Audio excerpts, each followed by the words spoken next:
Bhajpa washing machine जो सारे corrupt politician के दाग चुटकियों में धो दे। वॉशिंग पाउडर, हर घोटालेबाज को मंत्री बनाने की पूरी जिम्मेदारी। भाई ये सब मैं नहीं कह रहा हूँ, अपोजिशन पार्टीज बोल रही है और मेरे हिसाब से तो बीजेपी ने उन्हें कहने के पूरे मौके भी दिए। महाराष्ट्र कांग्रेस के पूरे सीएम अशोक राव चौहान के ऊपर आदर्श घोटाला स्कैम के आरोप थे, अब वो भी बीजेपी में शामिल हो चुके हैं। उसके पहले आसाम के सीएम हेमंत विश्व शर्मा जी के ऊपर आरोप थे। 22 साल तक कांग्रेस पार्टी में रहे, 2013 में इन पर सीबीआई की जांच बैठी, लेकिन अपोजिशन पार्टीज का कहना है कि 2015 में इनके बीजेपी ज्वाइन करते ही इनके सारे केस खत्म हो गए और कोई छोटे मोटे लीडर्स नहीं थे, सब एक टाइम पर अपोजिशन पार्टीज के दिग्गज नेता थे जो आज बीजेपी के प्रोमिनेंट लीडर्स बन चुके हैं। इनफैक्ट 2014 से लेकर 2021 तक ऐसे 253 कैंडिडेट्स थे जो अपनी पार्टीज के एमएलए एमपी पोजीशन छोड़कर बीजेपी ज्वाइन कर चुके हैं। कांग्रेस लीडर मल्लिकार्जुन खड़गे का एक कहना है कि यह आखिरी चुनाव है, इस बार मोदी फिर से आए तो इसके बाद ना ही चुनाव होंगे और ना ही देश में लोकतंत्र बचेगा, भारत में तानाशाही शुरू हो जाएगी। क्या कोई दोस्ती छोड़ रहा है, कोई पार्टी छोड़ रहा है, कोई गठबंधन छोड़ रहा है? अरे इतने डरपोक लोग अगर रहे तो क्या यह मुल्क बचेगा? क्या यह संविधान बचेगा? क्या यह डेमोक्रेसी बचेगी? इसीलिए यह आखिरी चांस है आपको। लेकिन सिर्फ कांग्रेस लीडर का ऐसा कहना नहीं है। 5 फरवरी 2024 को खुद प्राइम मिनिस्टर मोदी ने लोकसभा में ओपनली एक स्टेटमेंट दिया था। उनकी सरकार का 3rd टर्म आने वाला है, इसके लिए उन्हें ज्यादा से ज्यादा 125 दिन बाकी है। अब हमारी सरकार का तीसरा कार्यकाल भी बहुत दूर नहीं है। देश का मिजाज एनडीए को तो 400 पार कर पाई के रहेगा। आखिर में बीजेपी के पास इतना कॉन्फिडेंस कहां से आ रहा है? क्या उनको अलाउद्दीन का चिराग मिल गया या फिर सच में उनके पास कोई मास्टर स्ट्रेटेजी है जिससे मोदी 400 पार की बात कर रहे हैं? और कैसे विपक्ष नेता एक एक करके उनके पार्टी में शामिल हो रहे हैं? क्या उन्हें करोड़ों रुपए का लालच दिया जा रहा है या फिर उनके काले धंधे, क्राइम, करप्शन केसेस, इनकी फाइल ओपन ना हो जाए और सालों से जनता का पैसा, देश का पैसा लुटा ये सामने ना आई इस डर से, या उनके ऊपर कोई दबाव बना रहा है? तो आइए समझते हैं। बीजेपी जो कर रही है इसे देखकर ऐसा लगता है वो अपनी कंपटीशन को खत्म करना चाहते हैं। आजकल आपने देखा होगा कि मीडिया में 1 पार्टी रूल बहुत वायरल हो रहा है कि देश में 1 पार्टी रूल आने वाला है और डेमोक्रेसी खत्म होगा, तानाशाही शुरू हो जाएगी। ऑलमोस्ट सारी अपोजिशन पार्टी यही बात बोल रही है। उन्हें लगता है कि बीजेपी अनफेयर तरीकों से उनके नेताओं को चुरा रही है और उनकी पार्टी को खत्म करना चाहती है। अब हम उन सारे नेताओं की हिस्ट्री देखेंगे जिन्होंने बीजेपी ज्वाइन की है, और जो भी नेता बीजेपी ज्वाइन कर रहे हैं, इतना तो समझ में आता है जनता को कि ये भी दूध के धुले हुए नहीं है। और उसमें मेजर 2 रीजन है बीजेपी ज्वाइन करने के। पहला टैक्टिक है कि हॉर्स ट्रेडिंग। 2014 में पूरे 1 दशक के बाद बीजेपी पार्टी सत्ता में आई थी, पर क्या बीजेपी की जीत के जिम्मेदार उनकी अच्छी इमेज थी? विपक्ष के अनुसार तो बिल्कुल नहीं। बीजेपी पर अपोजिशन पार्टीज का कहना है कि हॉर्स ट्रेडिंग का आरोप लगाते। हॉर्स ट्रेडिंग का मतलब पैसे और पोजीशन का लालच देकर नेताओं को खरीदना, इसी को ही हॉर्स ट्रेडिंग कहते हैं।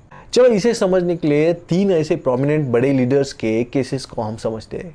तो शुरुआत करते हैं हमारे महाराष्ट्र के नारायण राणे से, जो एक महाराष्ट्र के एक्स सीएम तक रह चुके हैं। इन्होंने शिवसेना के साथ अपने पॉलिटिकल करियर की शुरुआत की थी, पर 2005 में खुद शिवसेना के सुप्रीम लीडर बाळासाहेब ठाकरे जी ने नारायण राणे को अपनी पार्टी से बाहर कर दिया था। उसके बाद उन्होंने कांग्रेस पार्टी ज्वाइन करी, जहां उन्हें यकीन दिलाया गया कि 6 महीने के अंदर आपको सीएम बनाया जाएगा। परंतु अनफॉर्चुनेटली 12 साल के इंतजार के बाद भी वो सीएम नहीं बन पाए। परंतु इस पीरियड के दौरान महाराष्ट्र के रत्नागिरी रीजन में उन्होंने अपनी एक स्ट्रांग पॉलिटिकल होल्ड बना ली थी। वहीं दूसरी ओर 2019 के इलेक्शन में बीजेपी को ऐसा ही एक स्ट्रांग फेस चाहिए था जो रत्नागिरी में बीजेपी का स्टैंड स्ट्रांग कर सके। सो नारायण राणे 2018 में बीजेपी ज्वाइन करने से उनके लिए फेस बन गए। बदले में बीजेपी ने उनको माइक्रो स्मॉल मीडियम इंटरप्राइज मतलब एमएसएमई का यूनियन मिनिस्टर बना दिया। ज्योतिरादित्य सिंधिया के केस में भी यही सिमिलरिटी है। उनकी फैमिली 2 जनरेशन से कांग्रेस में, पिता माधवराव सिंधिया और वो खुद। मध्य प्रदेश के पॉलिटिक्स में इनका स्ट्रांग होल्ड था। इसके बावजूद कांग्रेस पार्टी में मनचाही पोजीशन पाने में इन्हें बहुत परेशानी हो रही थी। सो बीजेपी ने इस बात को देखा, इनको रेस्क्यू करके इनकी एमपी पॉलिटिक्स पर स्ट्रांग होल्ड को लेवरेज करने के लिए इन्हें स्टील और सिविल एविएशन मिनिस्ट्री देने का ऑफर किया। अब यह स्ट्रैटेजी इतनी पावरफुल और इतनी सक्सेसफुल रही कि ज्योतिरादित्य सिंधिया जो कई दशकों से बीजेपी की उधरों में बोल रहे थे, वो खुद तो बीजेपी में आए लेकिन अपने साथ साथ 22 एमएलए को भी लेकर आए। सेम चीज आपको देखोगे तो आसाम में भी यही हुआ था। आसाम के फार्मर सीएम तरुण के बाद कोई सीएम की रेस में था तो वो थे हेमंत विश्व शर्मा, नॉर्थ ईस्ट पॉलिटिक्स के किंग। बीजेपी ने उन्हें भी ऑफर दिया। बीजेपी ज्वाइन करते ही ये सीएम के लिए फर्स्ट चॉइस होंगे। पार्टी ज्वाइन की और आसाम के सीएम भी बने। हेमंत विश्व शर्मा ने 1 मिनट में बीजेपी ज्वाइन करना सिर्फ हॉर्स ट्रेडिंग टैक्टिक की वजह से नहीं किया था। इसमें और भी पिक्चर आती है और ये थी सेंट्रल एजेंसी। सेंट्रल एजेंसी को अपने लेवरेज की तरह इस्तेमाल किया था बीजेपी ने। क्या आप जानते हैं हमारे पार्लियामेंट में 40 के ऊपर ऐसे नेता हैं जिनके ऊपर क्रिमिनल केसेस दर्ज है, लेकिन इसके बावजूद ये पॉलिटिक्स में जीत कैसे जाते हैं? क्यों ईमानदार लोग चुनकर नहीं आ पाते लेकिन क्रिमिनल तो जीत जाते? एक आम आदमी, एक आम इंसान सारी जिंदगी मेहनत करता है उसका परिवार अच्छी जिंदगी जी सके, लेकिन फिर कैसे इन नेताओं के पास अरबों रुपए जमा हो जाते हैं कि इनकी पीढ़ी दर पीढ़ी अमीरों वाली जिंदगी जीती है। तो काफी नेताओं पर क्रिमिनल केसेस दर्ज है और उनकी कहानियां बहुत ही इंटरेस्टिंग है और सीक्रेट भी है। पॉलिटिक्स में क्राइम काफी कॉमन चीज हो गई है। अब देखो, अपोजिशन किसी भी पार्टी का हो, आम आदमी पार्टी, कांग्रेस पार्टी, टीएमसी, जो भी, सबके मुंह से आपने एक बात बार बार सुनी होगी, बीजेपी वॉशिंग मशीन है जो सारे करप्ट नेताओं के पाप धो देती है। ममता बनर्जी ने भी आरोप लगाया। उसके बाद कांग्रेस ने तो सीधा यह कह दिया कि ये सेंट्रल एजेंसीज कुछ नहीं, बस बीजेपी का एक विपक्ष मिटाने का एक सेल है। अब ऐसे नैरेटिव भी इसलिए बिल्ड हुआ क्योंकि काफी केसेस में ऐसे देखने को मिला है कि जिन भी लीडर्स पर सीबीआई ईडी की केस होते हैं उसमें से बीजेपी ज्वाइन करती उनके केस लो हो गए या फिर बंद हो गए। अब हेमंत विश्व शर्मा पर वापस आते हैं हम। 2013 में पूरा इंडिया शारदा स्कैम की बात कर रहा था। वो स्कैम जिसमें इन्वेस्ट करने वाले लोगों को उनके इन्वेस्ट अमाउंट पर हाई रिटर्न प्रॉमिस किए गए थे, लेकिन उनके सारे पैसे डूब गए और इस कारण 200 इन्वेस्टर ने सुसाइड कर लिया था। इसके सेंटर में थे हेमंत विश्व शर्मा, क्योंकि इस नेता के ऊपर आरोप लगे थे। इस वजह से शर्मा जी को सीबीआई बार बार अपने ऑफिस के चक्कर लगा रही थी। लेकिन 2015 में जैसे ही बीजेपी ज्वाइन कर ली उन्होंने और उसने अपने साथ 4 एमएलए को भी ज्वाइन करवाया, उसके बाद 4 साल तक कोई कार्रवाई नहीं हुई और 2019 को ये भी केस हेमंत शर्मा के खिलाफ बंद हो गया। इनफैक्ट अमित शाह को एक इंटरव्यू में जब रिपोर्टर ने उनसे एक सवाल किया कि हेमंत विश्व शर्मा भ्रष्टाचारी है या नहीं, तो शाह ने इस सवाल को अवॉइड कर दिया था। इस वीडियो में देख सकते हैं आप। हेमंत शर्मा जी करप्ट थे या नहीं थे? चलो भैया, अमित भाई जवाब दीजिए। जी मैं जवाब देना नहीं चाहता इसका, इस तरह से क्वेश्चन नहीं कर। और सेम पैटर्न और भी कई करप्ट नेताओं के साथ हुआ।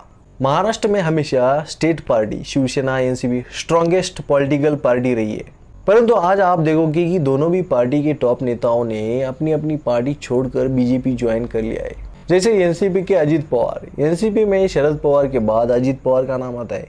अजित पवार पर एक नहीं बल्कि कई घोटालों पर ईडी की इन्वेस्टिगेशन चल रही थी, जिसमें सबसे बड़ा आरोप था 70,000 करोड़ का सिंचन घोटाला और कोऑपरेटिव स्कैम, जिस केसेस को लेकर महाराष्ट्र के पूर्व सीएम देवेंद्र फडणवीस ने स्टेटमेंट भी दिया था, जिसका मीम बहुत वायरल हो गया था। सिंचन घोटाळ्यामध्ये अजितदादांची अवस्था आम्ही काय करणार?